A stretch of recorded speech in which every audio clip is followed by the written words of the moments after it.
What's up out there? This is a follow-up to the video I did a couple of days ago where I had my Behemoth Cyclone in Legacy of Frisia up at level 87. We are currently at level 90. I made this earlier today and I'm going to cover everything I covered in that video, but I also kind of asked a question in that video on whether we could actually do this in regular League outside of this, because with this we've got the ascendency that gives you Rampage, melee hits count as Rampage, and one of the things that I'm doing with Cyclone is ramping up a bunch of rage so we get a lot faster and get a lot more hits in. So we're getting, let's see, is it this one here probably? We're getting like 9 attacks per second or something like that. I think it's this one here. I think this is the right one, the right Cyclone. I've got 2 of them set up. We'll talk about all that in a second, but I was curious if we could do this with the Legacy of Frisia event. This ascendency node right here says you cannot use spells at all. You just cannot use spells. So I was curious, can we do this in regular Path of Exile? Outside of this, can we just play without having any ascendency or any auras or anything like that? Not the ascendancies, but can we play without any of the auras and stuff like that? How viable is a build like that? So I asked that.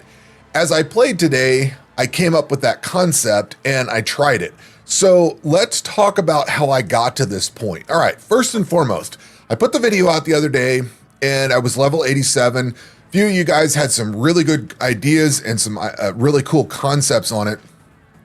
First and foremost, and I don't know why, I do know why I didn't think of this, because it's not something I ever use, but somebody suggested using blood magic, which removes all mana, gives you 10% more life, so that's great. That bumps my life up. Now your skills and reservations cost life instead of mana. So I took the points for attack mana cost and Spirit of War, removed those out, put those in 1 and 2, and now I've got blood magic. So that also freed up the 3 points over here for this attack mana cost, Cannibalistic Rite, and this attack mana cost. I shuffled some things around, brought my points in through Juggernaut, which I was already there anyway. I just had to move 1 over. And then I had 3 points left over to go over to Martial Experience. So I put those points into that. And I don't think I changed anything else. I think these were all where I had things in the last video. Although I think I did get a new jewel for this socket. But at any rate, I swapped over to blood magic. I got this martial experience that bumped my damage up. We're basically doing next to nothing. This is 9 life cost, so we're not really eating into the life at all. Now keep in mind, there is no mana, there's no reservations, there's no auras, there's no spells, there is nothing. There is just Cyclone. That is it. Occasionally we might use a Blade Storm or something like that, but it's pretty much just Cyclone, just running around at 9 life every, well, that's probably a lot more than 9 life. But at any rate, it's covered well within the leech and the regen and everything we've got. So and that's it. So there was no big deal to change that over. That did impact my ascendancy choice. And I went ahead and did my 4th ascendancy and finally got that done. My 2 options were, because Final Blow is basically unarmed and I'm not unarmed, so I can't use that.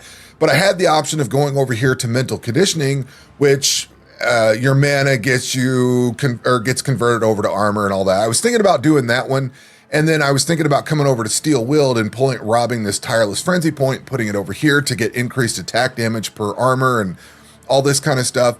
But when you go blood magic, you have 0 mana. So that eliminates mental conditioning, and it basically just means I have to come over here to Sheer Fury. So I finished out my 4th ascendancy, came over here to Sheer Fury. I have plus 15 max rage. Now I will mention this before I forget.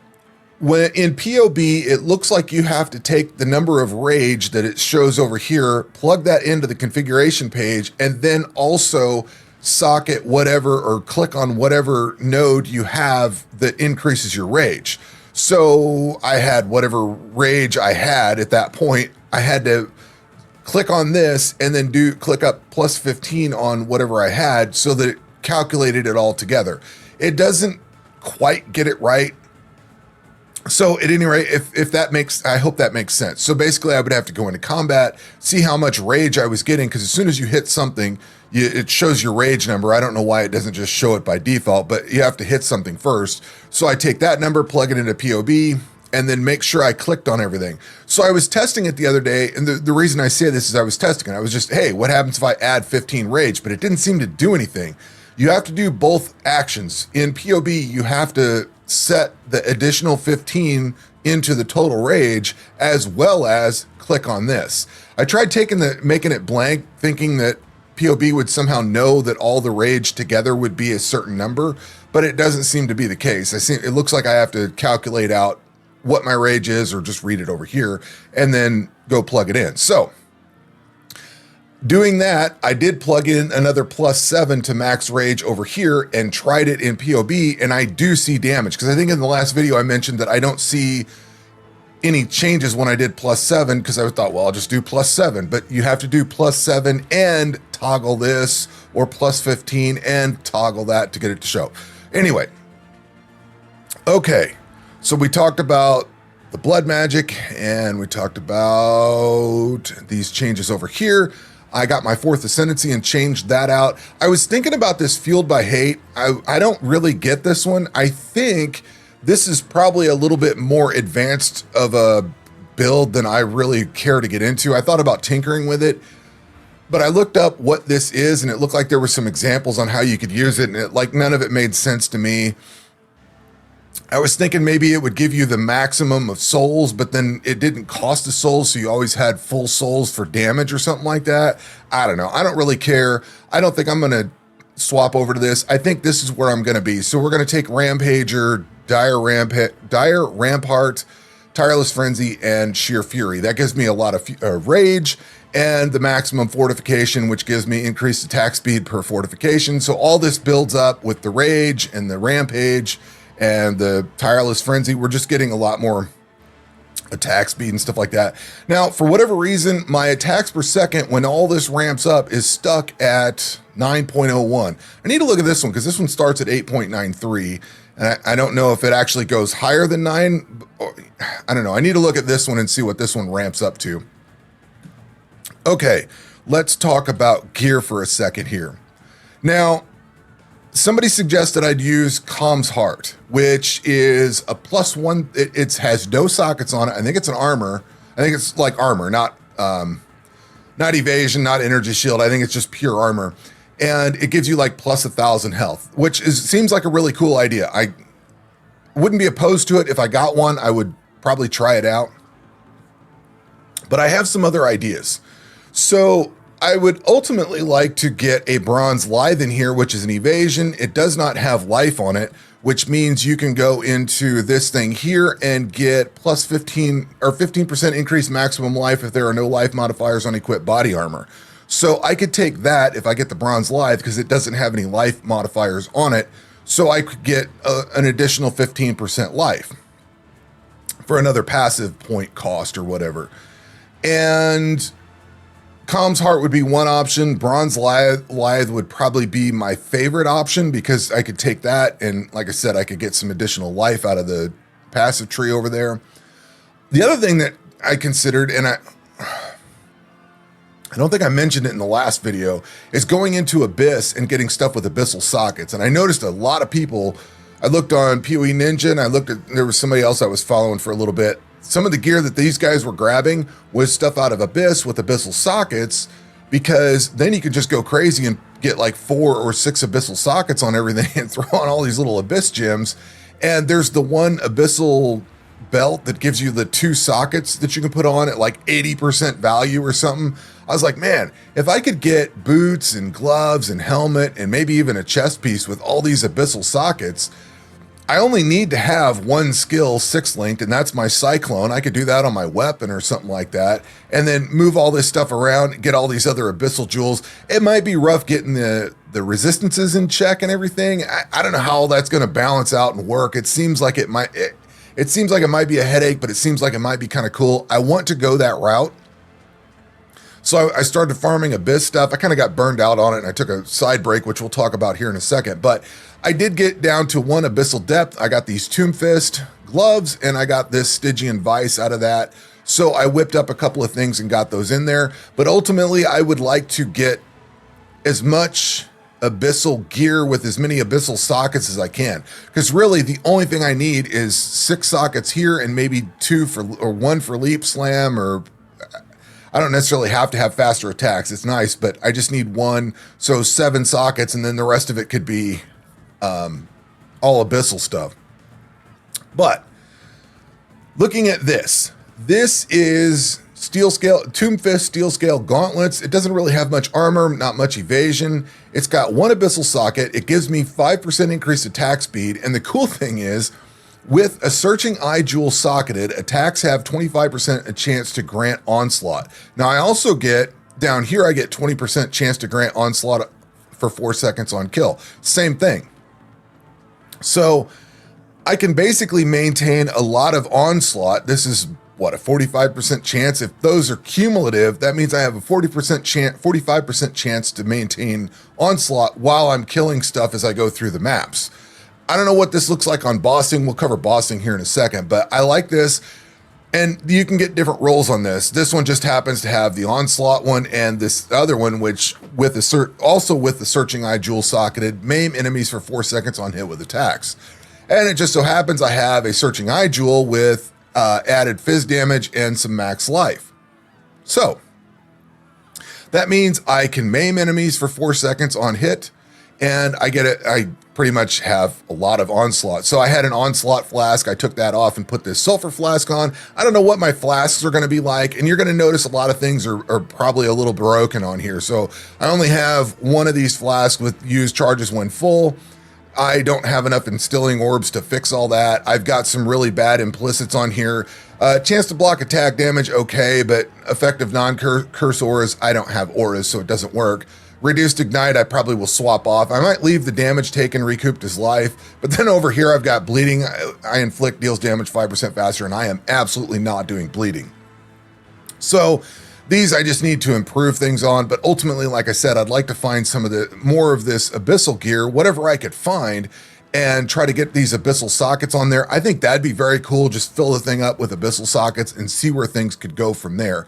And there is that one Stygian Vice that gives you 2 sockets that you can get like 80% value on. We're going to look at one of those here in a second, but I thought that'd be cool. That's how I want to proceed into this. I did get this stuff all put in, and I do have mostly decent resistances, and that's kind of where we've gotten as far as like gear and where I'm at today. I still don't have anything to anoint yet, and I don't remember if I had this the other day, but I did work in some chaos res. Now, on to why I have Cyclone on here. When I was recording the video earlier today, I started thinking about it. I was like, you know what? I could do a second 6-link of Cyclone, have 1 6-link for clearing. See, here's the cool thing. We've got wide open. There's so many sockets free on here because I can't run auras or spells or anything. So I could do a lot of different stuff. So I've got Blade Storm on here for Culling Strike, which I could put Culling Strike over here if I wanted. But I've got this Cyclone with Impale, Melee Fizz, Pulverize, and Brutality. This one is more set up for clearing. Now, this one here, Cyclone, Brutality, Maim, and Concentrated Effect, is set up for more bossing. And I'm hoping to level that up. The Impale one is this one here that has 6.85 attacks per second. The other one with the Concentrated Effect, that's got 8.93. That's the one that'll show faster. I'm curious how that goes. But on the tooltip, we're getting 67,000 DPS for that one and 51,000 for this one. And this is only a 4-link. So this one should do a lot more damage, but it's a lot smaller effect. So here's how big the regular AoE is, and here's how small and cute the other one is. So it's a lot dinkier. But the concept, I think, is fairly sound. I've got something I can do Culling Strike. The problem is I have to stop to use it. So if I can move Culling Strike over here, it would probably be a better setup. But I had issues with Culling Strike on Cyclone. It didn't seem to work all that well, so I'll probably leave that for now. unless I get some other piece of abyssal gear and can swap some things out. But at any rate, so I thought about doing 2 6-link Cyclone setups. That way I've got one for clearing and then one for bossing. This one could be specifically for killing single targets, and I think that's probably a good way to do it. The only downside is if you don't trade off, you have to actually see, like my hand is off the mouse. I'm holding down the smaller, more damage focused one, but yet I'm still doing the bigger attack. Like, you have to actually stop attacking for a second to get it to go to switch between the two. So it'd be some getting used to. But at any rate, that is where this build is. We are at level 90 right now. I'm pretty happy with the passive tree. I don't think there was any other changes that I made to it. I don't remember where I was relative to the last video. I probably had Wrecking Ball. If not, I've added it into here because I get increased attack speed.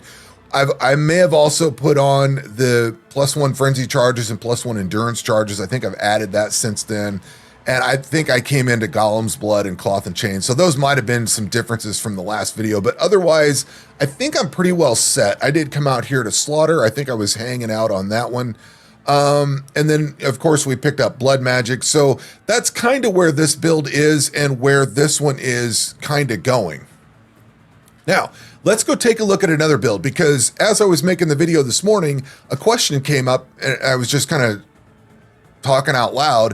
What would happen, or can we do this can we do a build like the Behemoth where you don't have any spells or auras or anything like that? Can we do that in regular PoE, regular Settlers League, where I have the option to use AoEs or auras and things like that, but just choose not to do that? What would happen? Because this is working out, and before we go over to that, I've made it up to tier 15 maps with not too much issues. I've died here and there. Like, I got some really bad rolls on the Glacier map where you got that big goat man that jumps around. He had a massive AoE that was just, I couldn't get away from it, so he killed me the first time. Then there was 2 of them the second time. I think I died maybe a 3rd time and then finally finished it on a 4th time. So I've been dying quite a bit. But this build in POB is pulling about 250,000 DPS, somewhere in that realm. It's enough to clear these out. I haven't been having too terribly many issues, but before we go look at this other build, one of the big benefits of Rampage is that you get these explodes.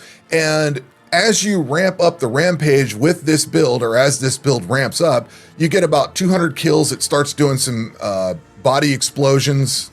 As you get to 400 kills, it starts doing more explosions, and then 600.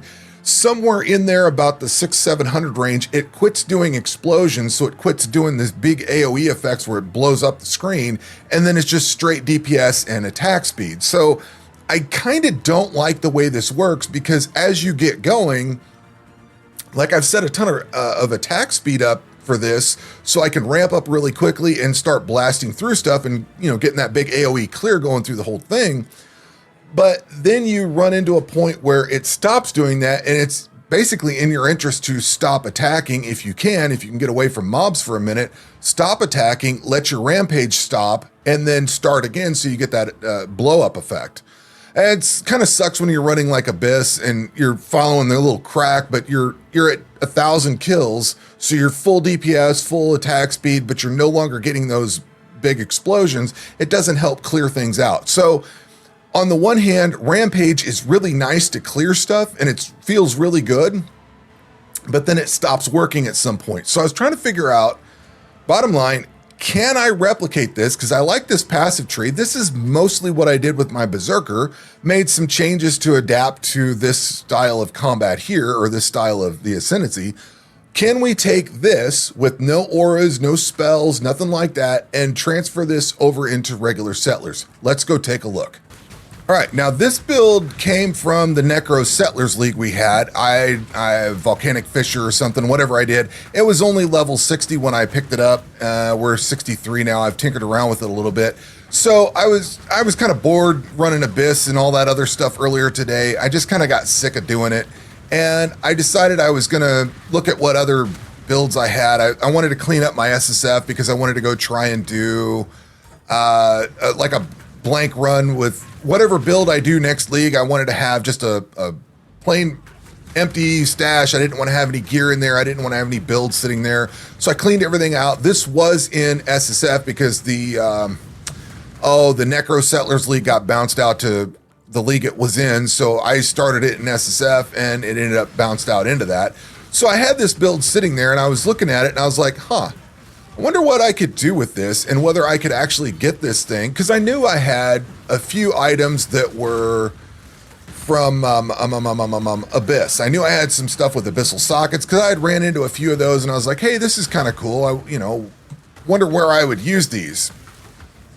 And that's when I came into here and I was like, maybe I'll give this thing a shot and see how it goes. You can see that the AoE is about the same. It's just about the same size. We're not really losing anything there. We are keeping explosions, and it was something I'd forgotten about, quite honestly. We'll go do this boss fight here in a second, but let's come over here and let's look at the passive tree. So you'll see the passive tree is basically set up almost identical. I did have to make one change because I didn't have enough intelligence to use stuff, and I had to add melee hits fortify because the ascendancy on the Free Shit League gives you the fortification off of that. We've got 54 rage, so I don't have quite as much rage as I do in the other side, because I think it's like 69 rage or something like that. Yeah, that would be 69 with plus 15 to that. But for the most part, everything is transferred on over. We've got the plus 7 max rage. We've got the 1% increased movement speed per 5 rage. We've also got the 40% increased. Oh, I forgot to mention this. 40% increased physical damage with skills that cost life. So because I went to blood magic, I'm able to take that and add another percent to damage. And let's see. So otherwise, everything's the same pretty much. I will probably have to account for this int over here and this fortify mastery as we go and fill out the rest of these nodes and everything through here, but this is where it's at. Now, I had anticipated this to be a Berserker build so I could take advantage of all the rage that Berserker has. However, I did Volcanic Fissure in Necro Settlers with a Chieftain, and what I had was this Tessalio was the first thing that I took, which is modifiers to fire resistance also apply to cold and lightning at 50% of their value unaffected by ignite. So as I started socketing or putting a bunch of gear on here, oh, this is not what I wanted to show. I have basically all the resistance I need because I'm so overcapped on fire res, which we're going to get some other cool stuff from that as we build. I may have to change the passive tree on this as I go too, but I wanted to start with what I had earlier. I'm not there on lightning res, but I am there on cold res. We'll get there. That's not a big deal. But I went ahead and did the second ascendancy for this because I'd forgotten about it. I was considering changing this to Berserker, and then I realized, hey, Death's Fury is on here, which gives you enemies you or your totems kill have a 5% chance to explode, dealing 500% of their maximum life as fire damage. Now, this brings that explode from Rampage back into here, but this is permanent. This doesn't go away because I've maxed out my Rampage. It's permanent. So everything I kill has a chance to explode. And this, as you kill packs as you go, my Tectonic Slam build used this a lot to great effect. This thing will kill all kinds of stuff because enemies explode, dealing 500% of their maximum life as fire. So you can really just blast the screen with this. So the proof of concept, can you take Cyclone into regular League with no mana, no auras, no reservations, nothing. Now, the cool thing is I can add stuff, like I could have the option of adding vitality. And I don't remember if I mentioned it, but one of the reasons I know blood magic exists, but the reason I don't ever use it is because I tend to have a lot of auras and stuff that are 50%, two of these are 50%, then you got a 20%, and then you got some other ones that just use a flat number and all that.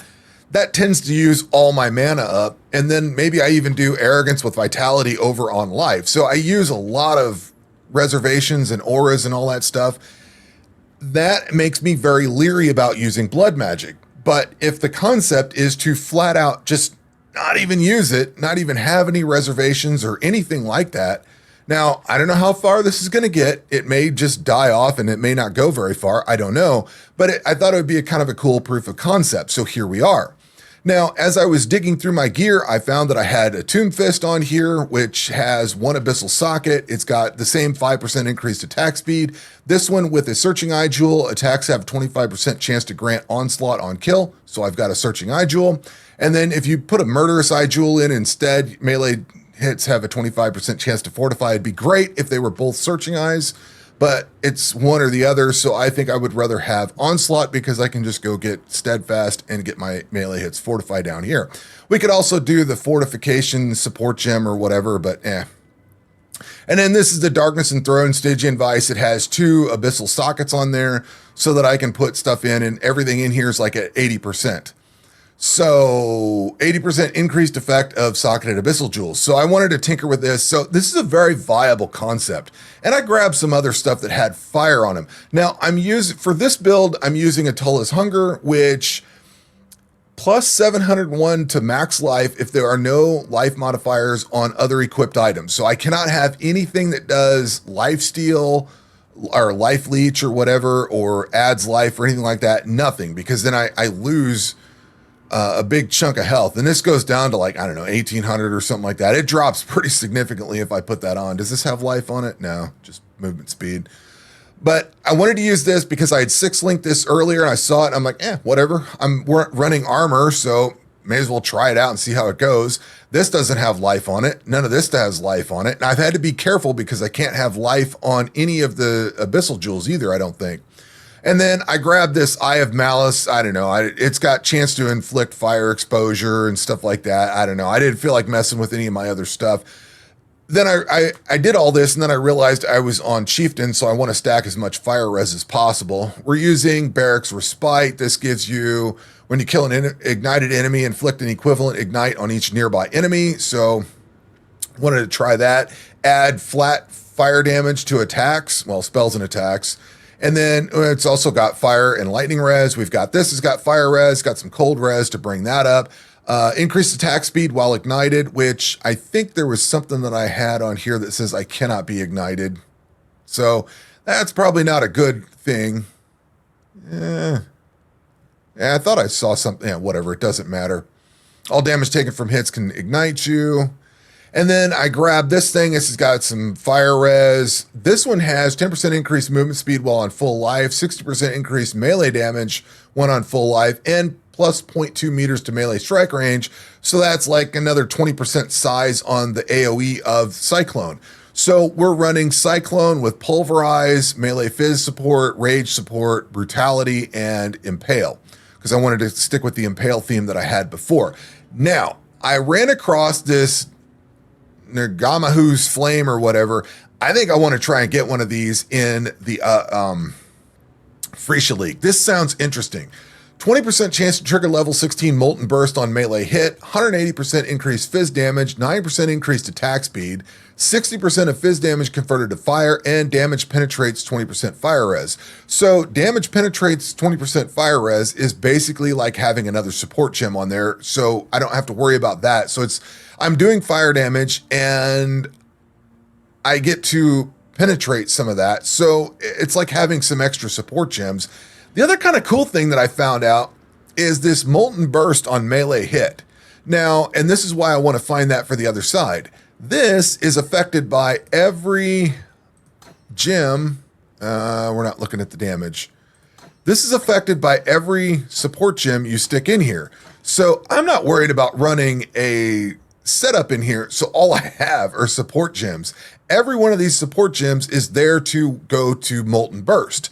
So we've got greater GMP, greater multiple projectiles, Iron Grip, just because supported skills deal increased projectile damage. So this does actually add a little bit of damage to it. Burning damage, combustion support, controlled blaze, and added fire damage. I'm sure there's some better options that I could put in there. I haven't really sat down and I kind of threw some of this together and I was like, I wonder how this works. So let's do this boss fight and see if I can actually survive in this, because I usually die on it. The damage is actually not bad, and it's kind of interesting watching the little fireballs that come out of this thing, because the damage seems to ramp up a little bit. The more it hits, the more, like the rage is going to pick up and start doing a little bit more damage for sure. But like, I'm not attacking all that fast either. But I think as I go, I'm building up, as the rage builds up and all the other stuff builds up, it just gets a little bit more damage, and you'll see them start taking a bunch of big hits, and their health just starts chunking off. And I think that's when the little fire thing starts kicking in. I think. I'm not exactly sure. But as a proof of concept, it's not bad. I think it's kind of cool. So I want to find this axe in Freesia League and see what I can do with it, because I'm kind of curious if this doesn't, with all the ignites and stuff you do, I need to get out of there and get some health back, but I'm kind of curious with all the ignites and everything this does, like, would that ramp up my damage any as I go? I don't know. It sounds pretty cool, and I think I'm going to try to get that. It's kind of got me excited. Number one, it's kind of exciting to try out something new here and see how this goes. It's a little bit slower of a build because you don't get all the benefits of the rage, but you absolutely get all of the explosions that come off when monsters die. And it's kind of like, I don't know how to describe it, but it's kind of like attacking with multiple skills at the same time, because you've got that other thing 6-linked, and it's basically doing whatever damage, that level 15, whatever fire spell that is, or fire skill. I gotta make sure that's not a spell. I don't think it is, because I think it would be I don't think it works in Freesia with the Behemoth Ascendancy. But the point is, this is a proof of concept that the Freesia Behemoth version can actually work outside of that, because I don't have any auras on right now. I'm not running into too many issues, so it could theoretically work, and it's doing the damage it needs to do to kill things. I get the explosions all the time, and with the Chieftain, you always get the explosions. You always have that chance, so you don't have to ramp things up. I'm losing the speed that the max rage speed and everything I get. I'm losing some of that stuff out of what I get from Freesia, but for the most part, I think that's pretty cool. And I think it works really well. It's worked a lot better. Of course, we're only in Act 9, so this is we're not even out of the campaign yet, but this thing's doing 4,900 damage at the moment, and that's 4,900 damage just from Cyclone. That does not include the Molten Burst that's doing another few thousand damage, where this thing's firing off eight projectiles, chance to ignite. I probably need some more chance to ignite on that. But it's kind of cool seeing how this thing works. We can do 4 projectiles with this, and I don't understand why I can't put this down here to see it, but for some reason I can't put Molten Burst down there. But it's kind of cool to be able to do this, and that means that I'm doing not only Cyclone, but also this.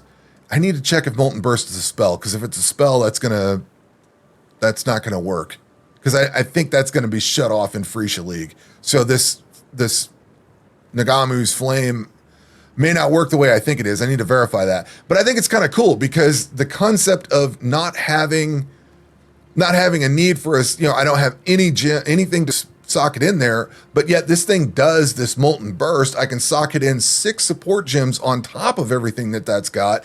Plus, it's basically getting a 7th one because of the damage pen and the fizz converted to fire and all that. I need to figure out how to convert the rest of the fizz to fire. But at any rate, I think this was very cool. I'm very excited to, I'm just burning through this stuff here.